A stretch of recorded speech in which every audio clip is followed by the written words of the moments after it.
নমস্কাৰ সকলোকে স্বাগতম জনাইছোঁ চেনেলটোৰ আৰু এটা নতুন ভিডিঅ'লৈ।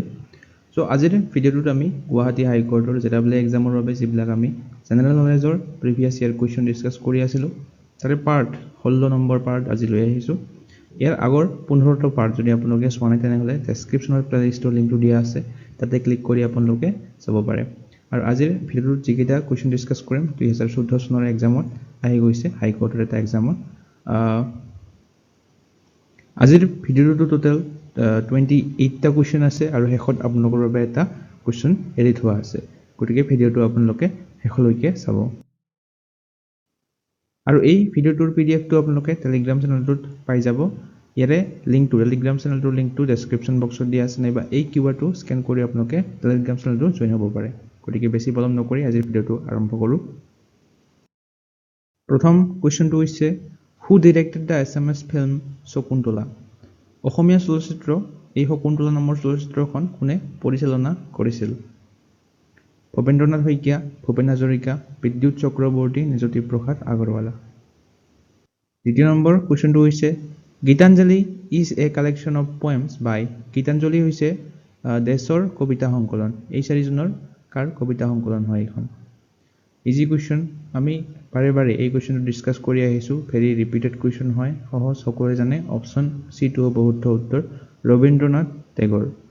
গীতাঞ্জলিখনৰ বাবে ৰবীন্দ্ৰনাথ ঠাকুৰে নোবেল প্ৰাইজ লাভ কৰিছিলে। 3 নম্বৰ কুৱেশ্যনটো হৈছে Saina Nehwal is associated with which sport? Saina Nehwal কোনটো খেলৰ সৈতে জড়িত? অপশ্যন ডিটো হ'ব শুদ্ধ উত্তৰ, বেডমিণ্টন। চাইনা নেহৱাল বেডমিণ্টন খেলৰ সৈতে জড়িত। 4 নম্বৰ কুৱেশ্যনটো হৈছে which of the following right is not fundamental right under constitution of India? ভাৰতৰ সংবিধানৰ অধীনত নিম্নলিখিত কোনটো অধিকাৰ এটা মৌলিক অধিকাৰ নহয়? Right to equality, right to property, right to education, right to reside and settle in any part of India? ইয়াৰে অপশ্যন বিটো হ'ব শুদ্ধ উত্তৰ, right to property. Right to প্ৰপাৰ্টিটো এটা ফাণ্ডামেণ্টেল ৰাইট নহয়, মৌলিক অধিকাৰ নহয়। বাকী right to equality, right to education, right to reside and settle in any part of India এইকেইটা মৌলিক অধিকাৰ হয়। এই ৰাইট টু প্ৰপাৰ্টিটো 1978 চনত 44th অৰ্থাৎ 44 নং সংশোধনীৰ দ্বাৰা গুচাই দিয়া হৈছিলে। তো এইটো মনত ৰাখিব। ৰাইট টু প্ৰপাৰ্টিটো কোনটো সংশোধনীৰ দ্বাৰা, আমাক যদি সোধে কোনটো সংশোধনীৰ দ্বাৰা ৰিমুভ কৰা হৈছে, ইয়াৰে শুদ্ধ উত্তৰটো হ'ব 44th এমেণ্ডমেণ্ট। 5 নম্বৰ কুৱেশ্যনটো হৈছে constitution of India was adopted by constituent assembly on? সংবিধান সভাৰ দ্বাৰা ভাৰতৰ সংবিধানখন কোন তাৰিখে গৃহীত হৈছিলে? ইয়াৰে শুদ্ধ উত্তৰটো হ'ব অপশ্যন ডি 26 নৱেম্বৰ 1949। 1949 চনৰ 26 নৱেম্বৰ তাৰিখে ভাৰতীয় সংবিধানখন সংবিধান সভাই গৃহীত কৰিছিলে আৰু সেইবাবে এই দিনটোক কনষ্টিটিউশ্যনেল ডে বুলি কোৱা হয়।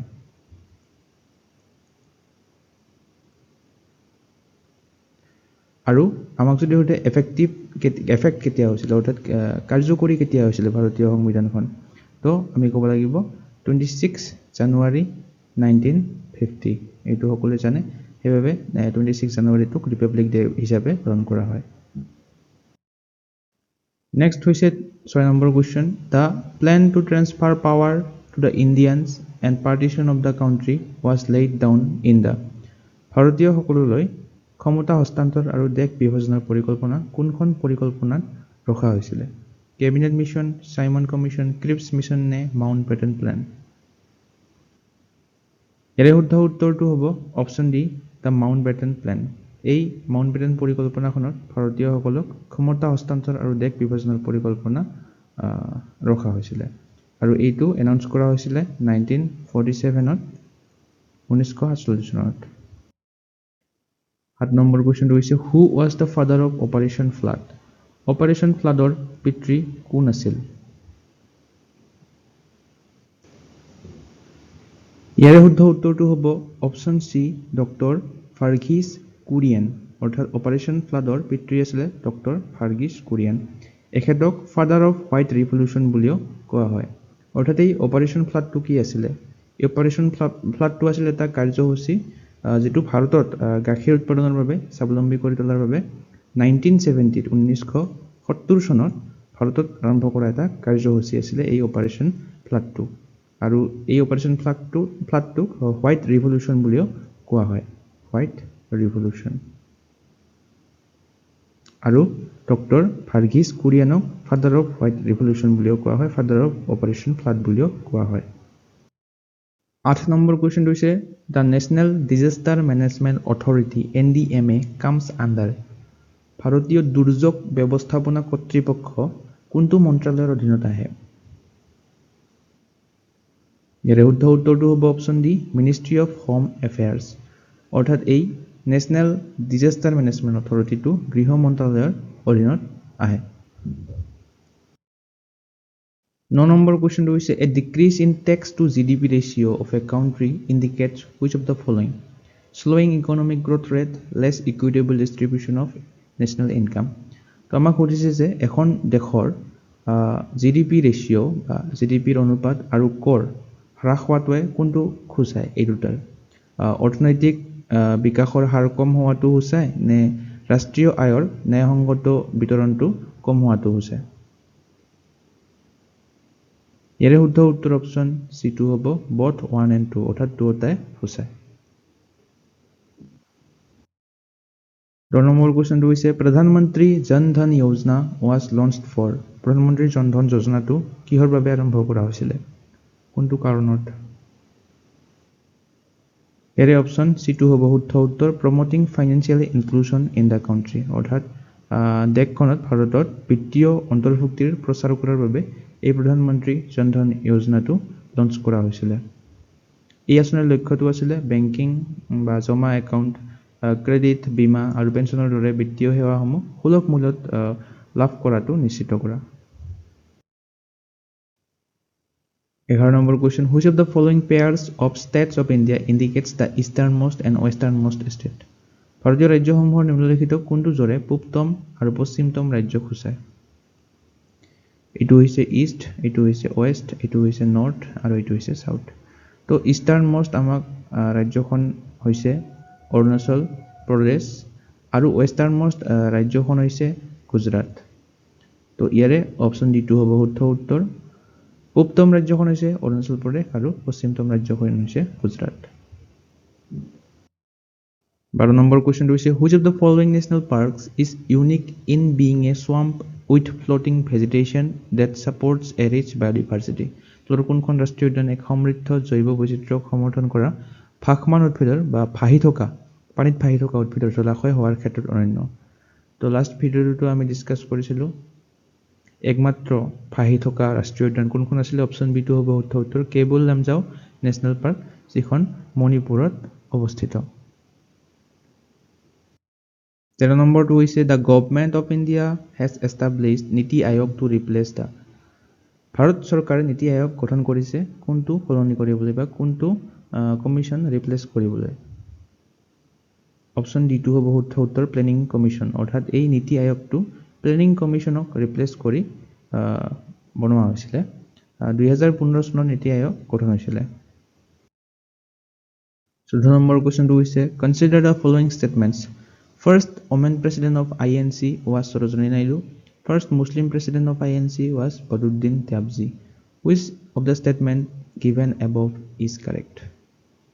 আমাক সুধিছে যে দুটা ষ্টেটমেণ্ট দিয়া আছে ইয়াৰে দুটা শুদ্ধ হয় নে এটাও নহয় নে কোনটো শুদ্ধ হয় আমাক সুধিছে ইয়াৰে অপশ্যন বি টো হ'ব শুদ্ধ উত্তৰ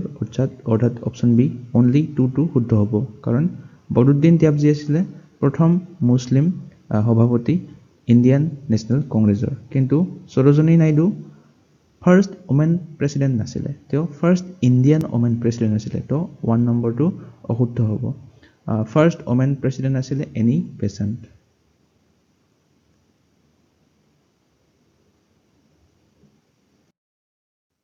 15 number question the provisions of 5th schedule and 6th schedule in the Constitution of India are made in order to আমাক সুধিছে যে ভাৰতীয় সংবিধানৰ পঞ্চম অনুসূচী আৰু ষষ্ঠ অনুসূচী এই ব্যৱস্থাটো কোনটো কাৰণত প্ৰস্তুত কৰা হৈছিলে অপশ্যন এ টো হ'ব শুদ্ধ উত্তৰ protect the interest of scheduled tribes অৰ্থাৎ যিবিলাক অনুসূচিত জনজাতি আছে তেওঁলোকৰ স্বাৰ্থ সুৰক্ষিত কৰিবলৈ এই 5th আৰু 6th শিডিউলটো ইণ্ডিয়ান কনষ্টিটিউশ্যনত বনোৱা হৈছিল বা এড কৰা হৈছিলে 16 নম্বৰ কুৱেশ্যনটো হৈছে consider the following states Arunachal Pradesh Himachal Pradesh আৰু মিজোৰাম দিয়া আছে আমাক সুধিছে যে in which of the above states do tropical wet evergreen forest occur অৰ্থাৎ ক্ৰান্তীয় আৰ্দ্ৰ চিৰহৌজ অৰণ্য সাধাৰণতে কোন কেইখন ৰাজ্যত পোৱা যায় এই তিনিখনৰ ভিতৰত ইয়াৰে অপচন সি টো হ'ব শুদ্ধ উত্তৰ 1 and 3 অৰ্থাৎ অৰুণাচল প্ৰদেশ আৰু মিজোৰামত এই ট্ৰপিকেল ৱেট এভাৰগ্ৰীণ ফৰেষ্ট বা অসমীয়াত ক্ৰান্তীয় আৰ্দ্ৰ চিৰহৌজ অৰণ্য পোৱা যায় সাধাৰণতে যিবিলাক নৰ্থ ইষ্টাৰ্ণ ষ্টেট আছে তাতে এই ক্ৰান্তীয় আৰ্দ্ৰ চিৰহৌজ অৰণ্যটো পোৱা যায় 17 নম্বৰ question in particular region of India the local people train the roots of living trees into robust bridges the streams as the time passes these bridges become stronger this unique living root bridge are found in অৰ্থাৎ আমাক সুধিছে যে এই living root bridge জীৱন্ত শিপাৰ দলং এইবিলাক ক'ত পোৱা যায় অপচন এ টো হ'ব শুদ্ধ উত্তৰ মেঘালয়ত পোৱা যায় এই লিভিং ৰুট ব্ৰিজ বিলাক 18 number question tides occur in the oceans and seas due to which among the following gravitational force of the sun gravitational force of the moon or centrifugal force of the earth আমাক select the correct answer সুধিছে কোনটো শুদ্ধ হ'ব এই তিনিটাৰ tides মানে হৈছে জোৱাৰ ভাটা কোন কেইটা কাৰণত সৃষ্টি হয় ইয়াৰে অপচন ডি টো হ'ব শুদ্ধ উত্তৰ গোটেই কেইটা কাৰণত সৃষ্টি হয় gravitational force of the sun of the moon and centrifugal force of the earth 19 number question full form of URL is URL ৰ সম্পূৰ্ণ ৰূপটো হৈছে option A uniform resource locator 20 number question in which of the following forms data is stored in computer নিম্নলিখিত কোনটো ফৰ্মত তথ্য কম্পিউটাৰত সংৰক্ষণ কৰা হয় decimal binary hexadecimal octal option B টো হ'ব শুদ্ধ উত্তৰ বাইনাৰী কম্পিউটাৰৰ যিবিলাক ডাটা আছে সেইবিলাক বাইনাৰী ফৰ্মত কম্পিউটাৰত ষ্ট'ৰ হয় 21 number question documents movies images photographs etcetera are stored at a নথিপত্ৰ চলচ্চিত্ৰ ছবি ফটোগ্ৰাফ আদি ক'ত সংৰক্ষণ কৰা হয় application server web server print server নে ফাইল চাৰ্ভাৰ অপচন ডি টো হ'ব শুদ্ধ উত্তৰ ফাইল চাৰ্ভাৰত ছেভ কৰা হয় ডকুমেণ্ট মুভিজ ইমেজেছ ফটোগ্ৰাফছ এইবিলাক 22 নম্বৰ কুৱেশ্যনটো হোৱাট ইজ লিনাক্সটো কি এটা আগতে ডিসকাস কৰিছো লিনাক্সটো হৈছে এটা operating system 23 number question which among the following is commonly used language in Android application ইয়াৰে শুদ্ধ উত্তৰটো হ'ব option D Java 24 number question USB is which type of storage device USB যিবিলাক আমি ব্যৱহাৰ কৰো এইবিলাক কি ধৰণৰ storage device হয় এইবিলাক secondary storage device হয় 25 number question second generation of computers consist of which of the following vacuum tubes diodes VLSI microprocessor and transistor শুদ্ধ উত্তৰ হ'ব option D ট্ৰানজিস্টৰ 26 number question MPG is a file extension of which type of files MPG এইটো এটা কি ধৰণৰ file extension হয় option D টো হ'ব শুদ্ধ উত্তৰ ভিডিও এইবিলাক .mpg .mp4 .mov .mkv .avi এইবিলাক ভিডিও ফাইল এক্সটেনশন হয় 27 নম্বৰ কোৱেশ্চন উবুন্টু হৈছে উবুন্টুটো কি হয় এটা অপচন এ টো হ'ব শুদ্ধ উত্তৰ free and open source software উবুন্টুটো এটা free and open source software হয় সো আজিৰ ভিডিওটোৰ কোৱেশ্চনটো হৈছে হু or which of the following is the custodian of the Constitution of India নিম্নলিখিত কোনটো বা কোনজন ভাৰতীয় সংবিধানৰ ৰক্ষক বুলি কোৱা হয় The President of India, Prime Minister, Lok Sabha, Secretariat, Supreme Court of India এই চাৰিটাৰ কোনটো শুদ্ধ হয় আপোনালোকে কমেন্ট কৰি জনাব